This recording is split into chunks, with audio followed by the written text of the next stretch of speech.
2020, filosof Muslim yang pendidikan yang paling banyak dirujuk itu Majid Ihsan Keilani. Dulu kita pernah di studi teks naskah membedah beberapa kitabnya.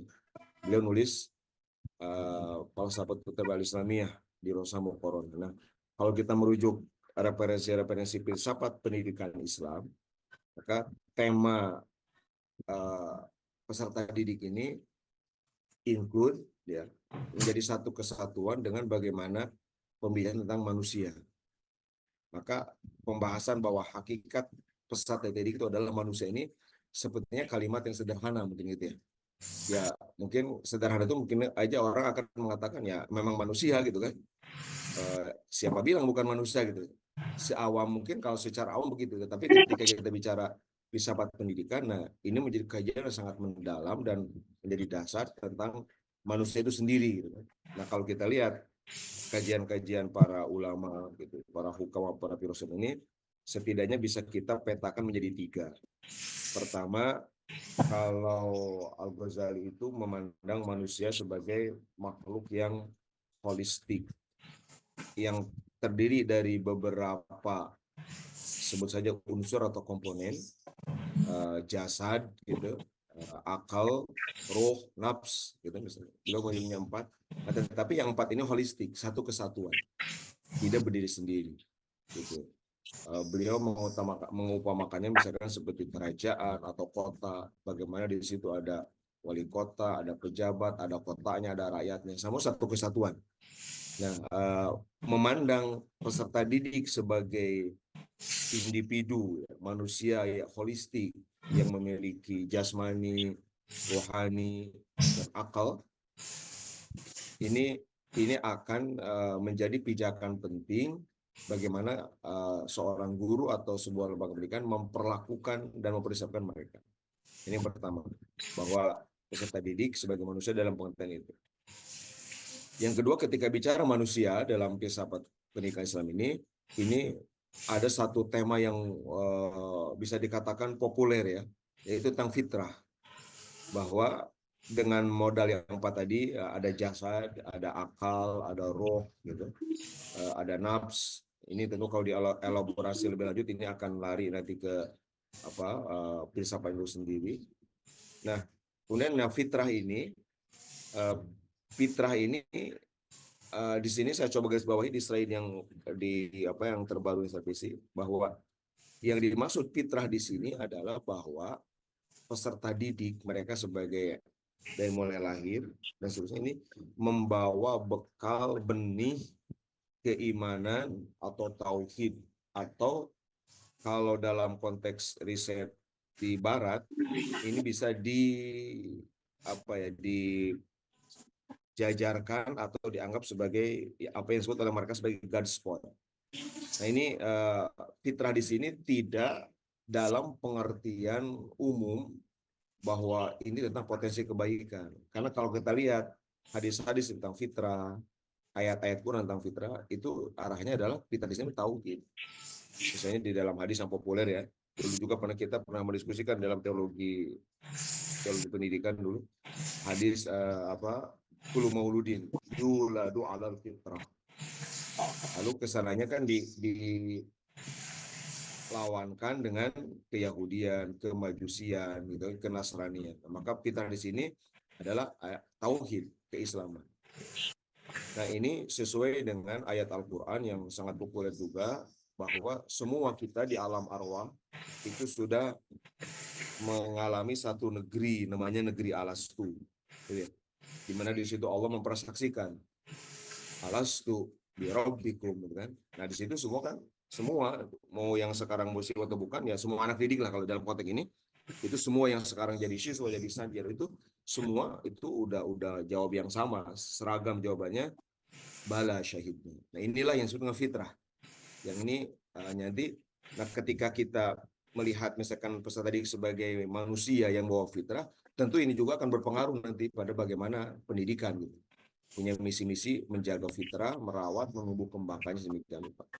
Nah, yang terakhir, yang ketiga, ketika bicara sebagai manusia, kalau Syed Naqib Atas ini menyebutnya dengan memiliki dua dimensi. Sebenarnya ini satu kesatuan ya, yang tiga hakikat ini, fisik dan spiritual. Intinya adalah bahwa di dalam filsafat pendidikan Islam tidak memandang peserta didik sebagai satu wujud dengan satu potensi gitu, tetapi satu kesatuan.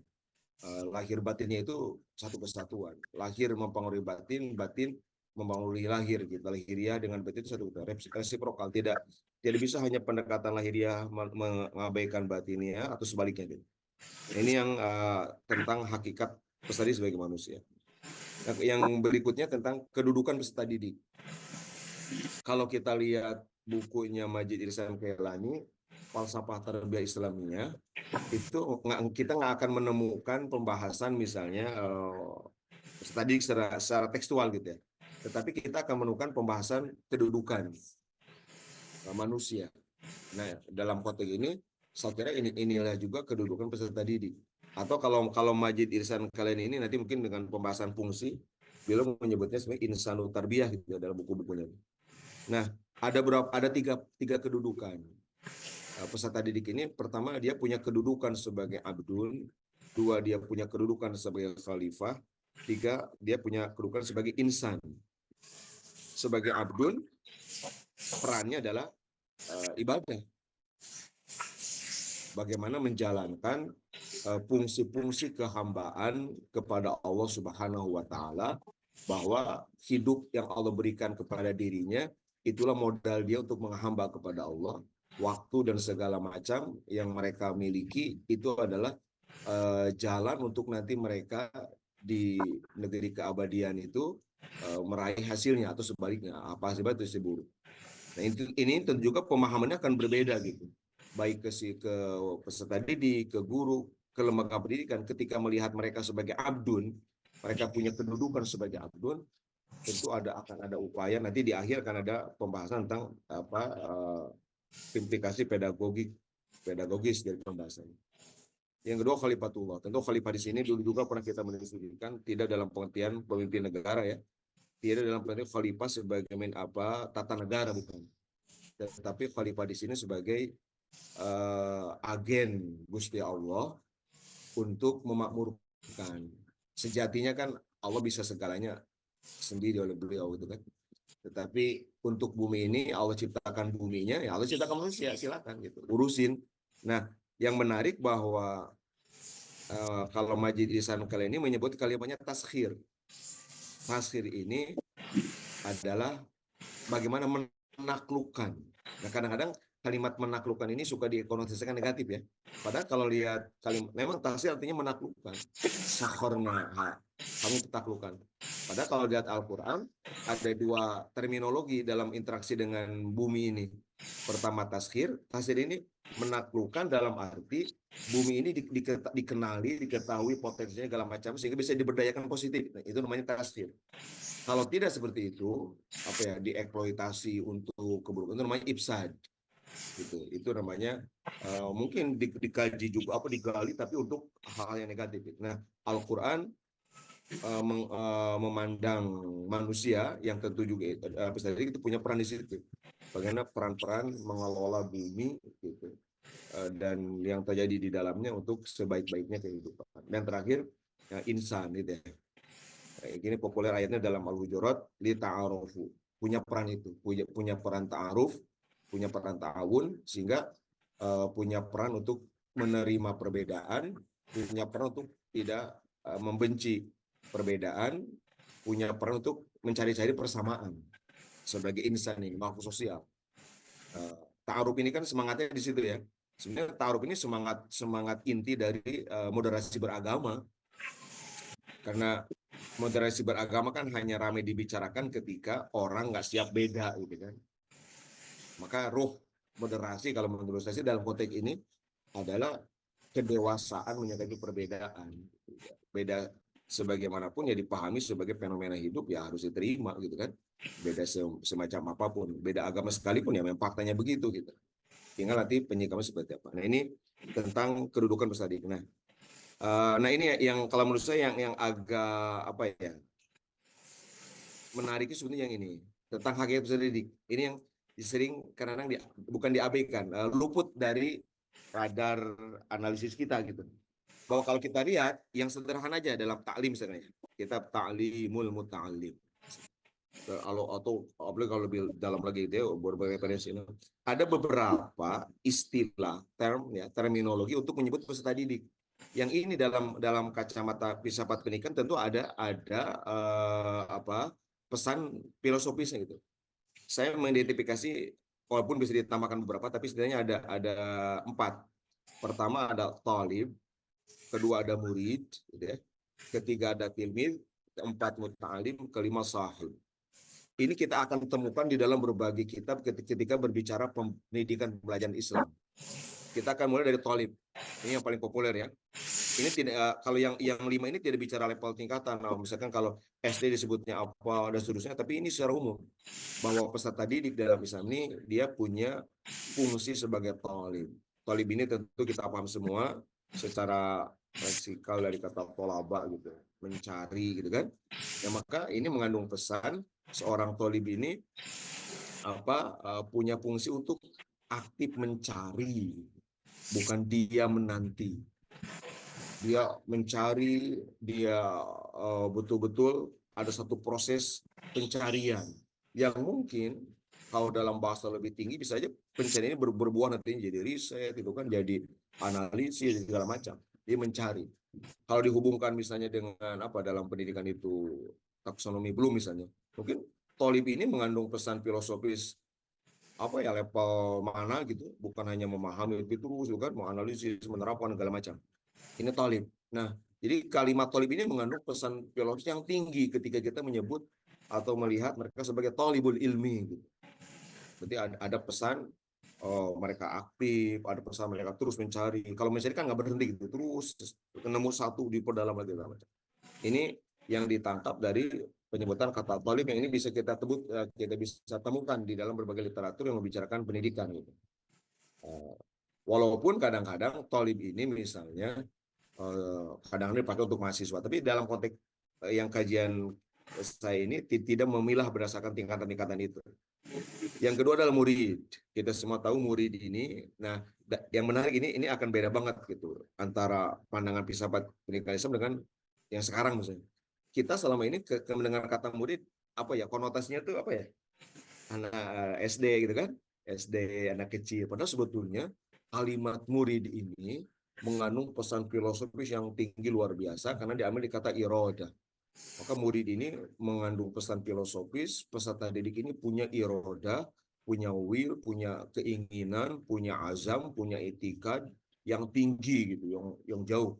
Dan irodah tertingginya adalah keterhubungan dia dengan Allah Subhanahu wa taala, itu murid. Maka kenapa kemudian misalnya kalimat murid ini dipakainya di yang sering pakai kalimat murid misalnya kan kalau sekarang ini pecah nih, yang pakai kalimat talib perguruan tinggi gitu. Yang pakai kalimat murid thariqah gitu kan. Itu murid disebutnya. Padahal sebetulnya hakikatnya harusnya ada semua peran-perannya dimainkan gitu. Murid ini kenapa? Karena irodanya tinggi banget. Irodanya bukan lagi dunia yang propan yang sementara, tapi irodanya udah transenden gitu, udah jauh banget gitu, tinggi banget. Inilah murid. Nah, kemudian ada tilmiz. Nah, kalau tilmiz ini pesannya adalah bagaimana hubungan dia dengan guru, bahwa dia ini sebagai seseorang yang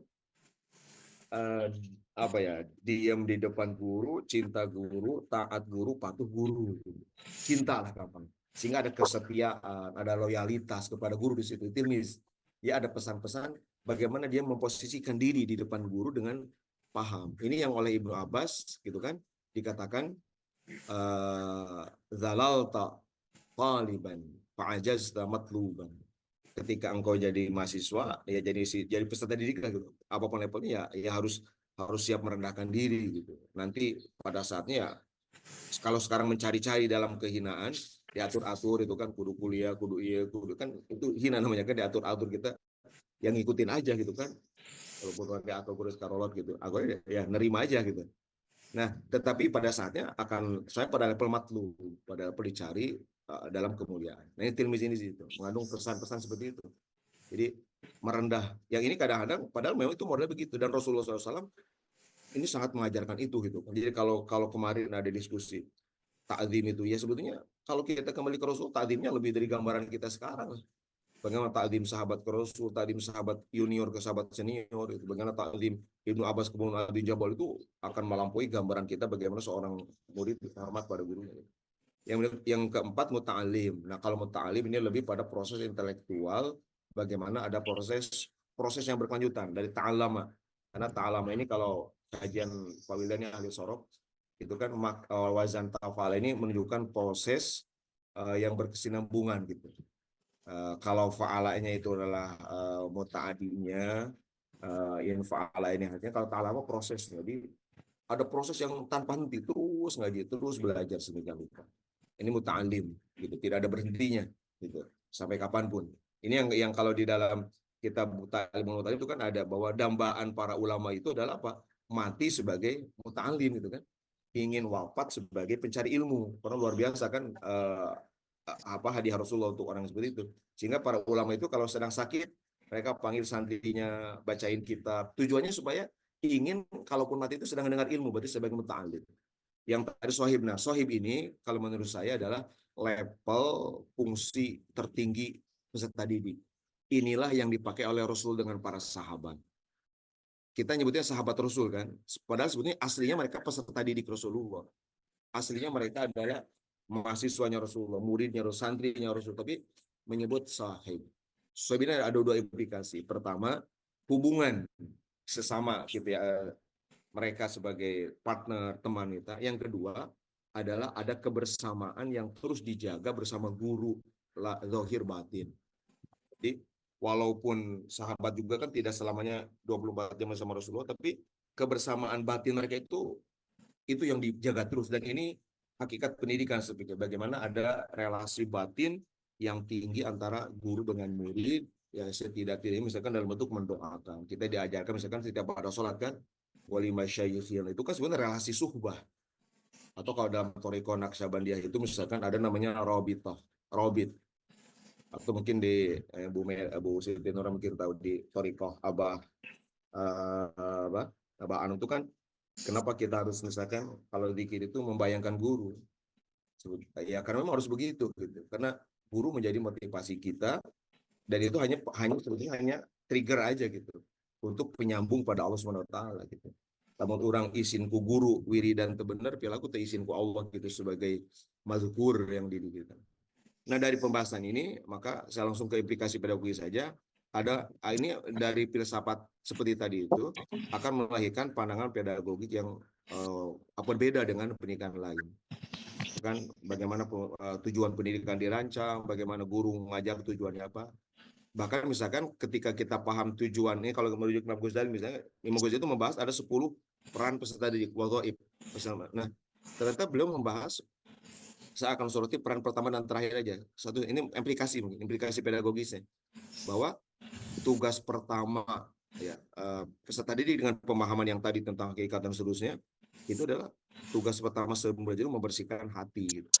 Karena tadi kan, karena punya pandangan tadi, bahwa siswa ini ada qalbunya, ada seluruh tujuannya apa kepada Allah, itu tidak mungkin disampaikan. Maka pertama itu adalah tazkiyah itu menjadi langkah tugas pertama santri, pelajar, mahasiswa.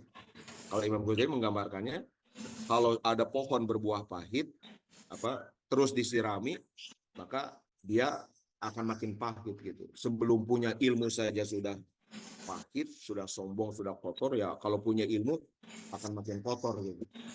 Nah, dan tugas terakhirnya, ini contoh implikasi pedagogik adalah bahwa tujuan tertinggi guru adalah mengenalkan Allah melalui mata pelajarannya. Nah, dari pembahasan ini kita akan tahu sebetulnya akar integrasi ilmu, akar kalau di UIN itu apa? Wahyu memandu ilmu. Kalau dalam istilah Majid itu takamul gitu. Saya kira ini sebagai pengantar diskusi. Mudah-mudahan nanti akan banyak diskusi menarik. Saya hanya mengantarkan saja. Terima kasih. Assalamualaikum warahmatullahi wabarakatuh.